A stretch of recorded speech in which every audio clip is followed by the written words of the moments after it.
Hey guys, welcome back to another episode of the Music Den. I'm your host, Armando Venditti. Hoping you guys are having a good night and that you're looking after yourselves and one another. In keeping with the Genesis vibe that I had going with the previous video on Steve Hackett, I'm going to continue this idea that I had. I came up with this idea earlier today and I wanted to get it down and out to you as quick as I could while it was still fresh in my mind. Now, everyone out there knows the live album Three Sides of Life from Genesis. If you don't, you should. Now, the title of this episode is Three Sides of Peter Gabriel. Everyone out there knows who Peter Gabriel is. He helped to form and front Genesis from the late 60s up until 1975. He left the band after the tour for the Lamb Lies Down on Broadway was over. He left due to creative and personal differences within the band. The fact that he had started a family and that his daughter was born and almost died during childbirth was quite traumatic. So he was going in between staying with the band where recording the album and driving back to see his family. The band did not understand why he was doing this and that they felt, and quite wrongfully so, that he should have put the band first. And they would be the first ones to admit, once they started having kids, that they should have supported him more. Anyways, they had a parting of the ways. Peter Gabriel was out of Genesis. And also, a bit of backstory, people thought that Phil Collins had pushed Peter Gabriel out because Phil Collins wanted to take over lead vocals. Well, Peter Gabriel has stated uncategorically in interviews that is bullshit. But I digress. So he took a couple of years off to formulate what he wanted to do. Now, Peter Gabriel has had an interesting career. He has done progressive rock, art pop, world music. He's had chart success beyond belief. What I'm going to do, I should also mention, he's done soundtrack work. What I'm going to do is pick 3 albums that basically are different in genre and style and just cover the fact that Gabriel has had a varied career. So after leaving Genesis, he took a couple of years off to formulate what he wanted to do, as I said. He was still signed to Atco Records in the US and Canada and Charisma in the UK. So, and he was still managed under Tony Stratton Smith, as were Genesis. So he had all that covered. He basically just had to figure out where he was going to go from being in Genesis to being a solo act. So he hooked up with Bob Ezrin, who had worked with Kiss, Lou Reed, Alice Cooper, most notably in the past. And he really didn't know what was going to happen with this album. And incidentally, the first 4 Peter Gabriel albums are self-titled. They have been referred to as Car, Scratch, Melt, and Security in the US. Because I think at some point the record company started to get a little bit ticked off that every single album he was releasing was self-titled. Had to, it's a bit off-putting. Anyways, he released his first self-titled album on February 25th, 1977 through Atco and Charisma Records, again, produced by Bob Ezrin.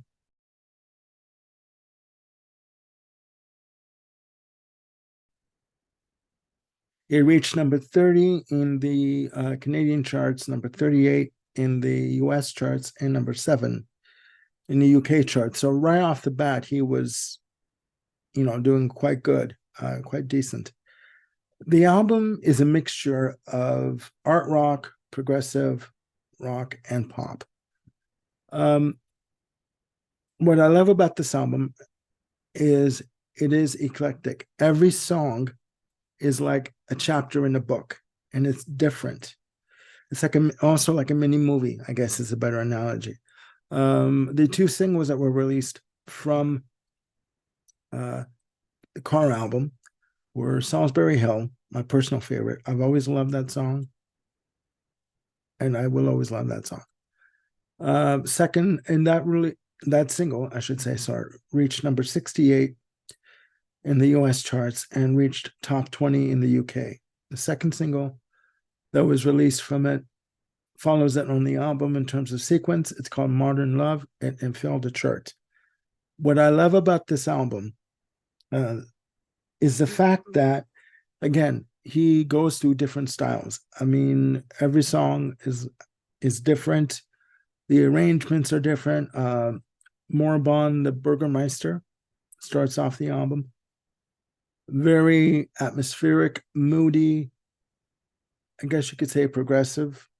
Not in the clinical classic sense of what Genesis did with Supper's Ready, etc., but just in its arrangement and its production.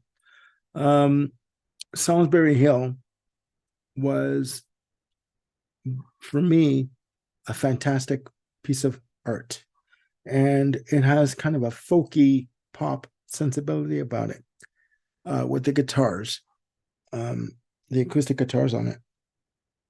Just fantastic. For me, other songs of note are Excuse Me, which starts off with like sounds like a 4-part harmony, barbershop quartet feel.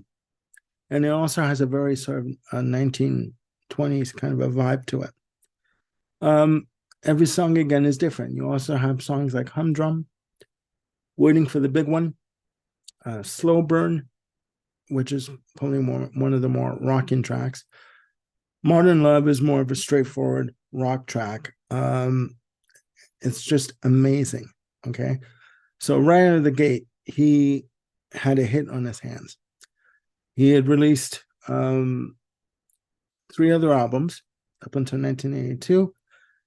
In 1984, he did his first film soundtrack produced with Daniel Lanois called Birdie,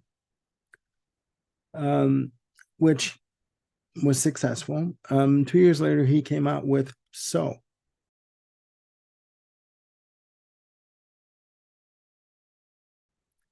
Released on May 19th, 1986. Now, this is when in the US, or North America, I should say, he left ATCO.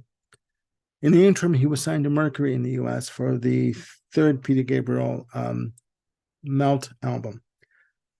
He left Mercury also, and then he signed to Geffen Records and was in North America, and was signed to Virgin instead of Charisma in the UK. When Soul was released, this album took off. Okay. He's considered to be his most successful pop-oriented album. I should say too, if I don't, it'd be remiss if I didn't say that, to me, as much as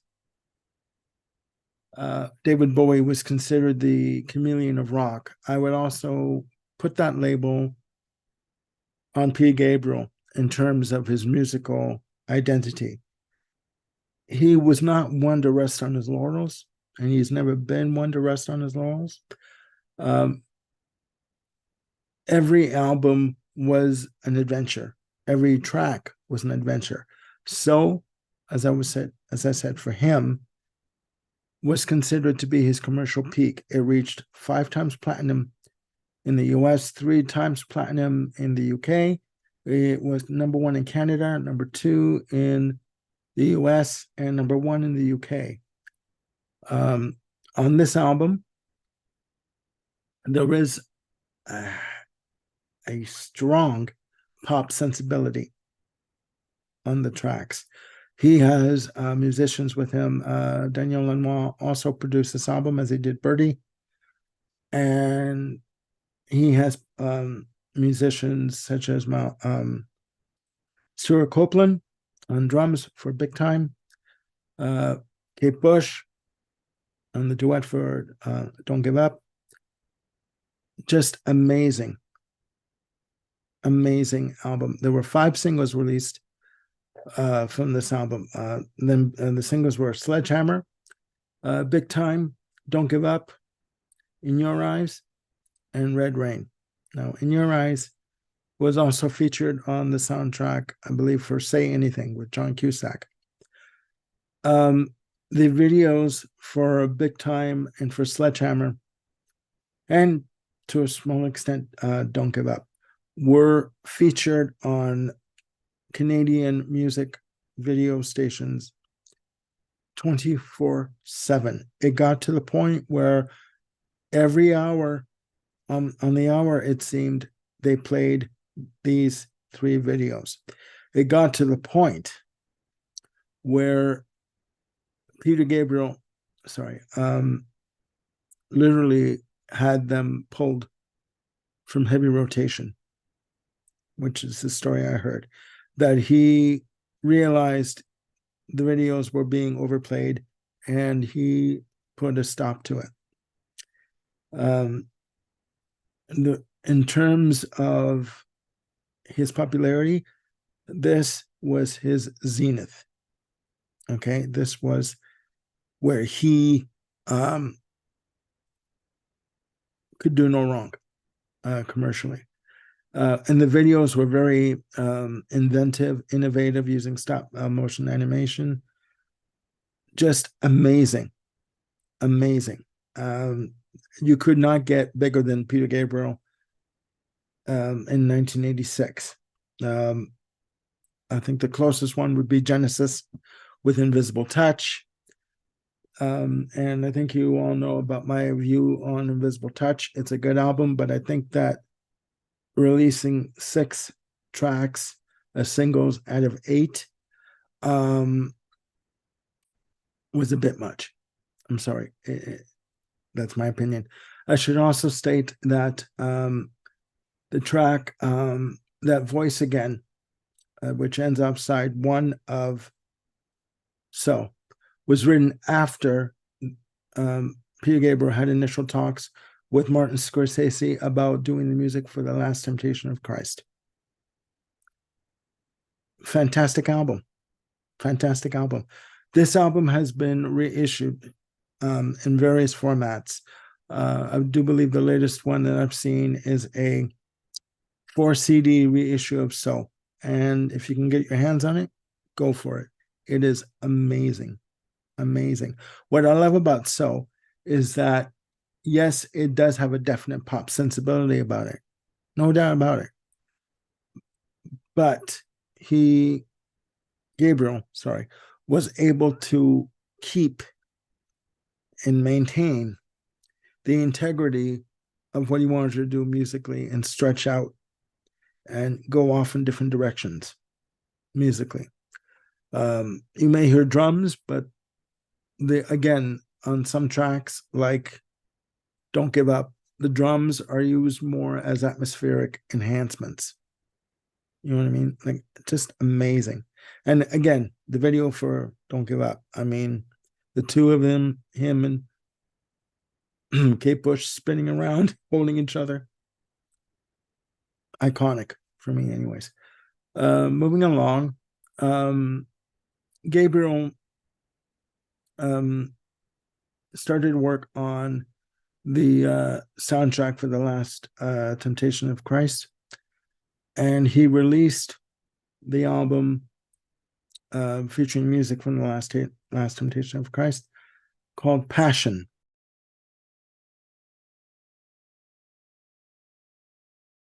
On June 5th, 1989, his first release through his own record company, Real World Music.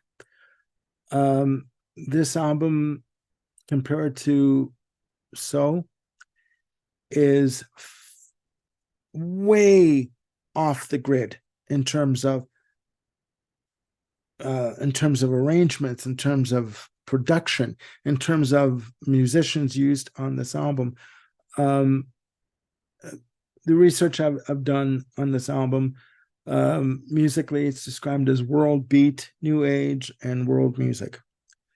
When it was released, it reached number 60 in the US charts, so not a big hit commercially, and number 29 in the UK charts. And when I hear the album on vinyl, it was a double album.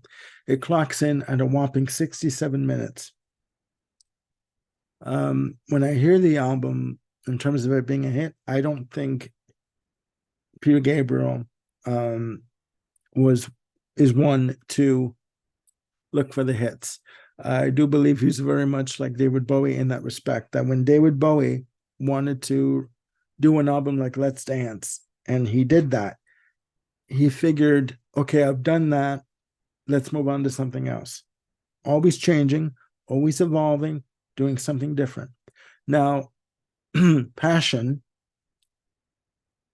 again, released on vinyl, double vinyl, 21 tracks. Amazing. Very strong rhythmically, very atmospheric, very dark, very moody, somber feel. He used his resources at WOMAD, the foundation he helped create, to assemble musicians from places like the Middle East, from Africa, and from South Asia and Europe to perform on this album. Singers like Yusur Nador, who also performed on In Your Eyes, and so performed on this album as well. He has also used musicians like Manny Elias from Tears for Fears, Nathan East, Billy Cobham on drums. He assembled, in my opinion, the who's who of musicians for this album. He obviously felt that for each track, every track had a different voice, a different feel. And every musician that he used, whether it was drums, whether it was bass, whether it was guitar or African drums or talk drums or whatever, it didn't matter. He would use the musicians that he felt would better suit the music. With songs like With This Love, fantastic. Again, it's all instrumental, and I mean, with the exception of Youssou N'Dour appearing on some tracks, along with Michael Sanchez, David Sanchez, my apologies, on backing vocals on some of the tracks. A lot of the tracks are like a minute long, 2 minutes. I think the longest tracks are like 4 minutes long. But the standouts for me are With This Love, Open, Troubled, and Czar. Okay. There are a lot of tracks that come in, or at least a couple that I've seen that come in and heard that come in as reprieves. So they start, they go into another piece, and then they come out and finish again. So each track, again, it's his own story, right? To me, every track is a door that you open and you go on another adventure, originally intended to be the soundtrack for The Last Temptation of Christ, directed by Martin Scorsese, but Peter Gabriel, wanted to finish the tracks and fully develop them and release it as his own album, along with the fact that it was a soundtrack.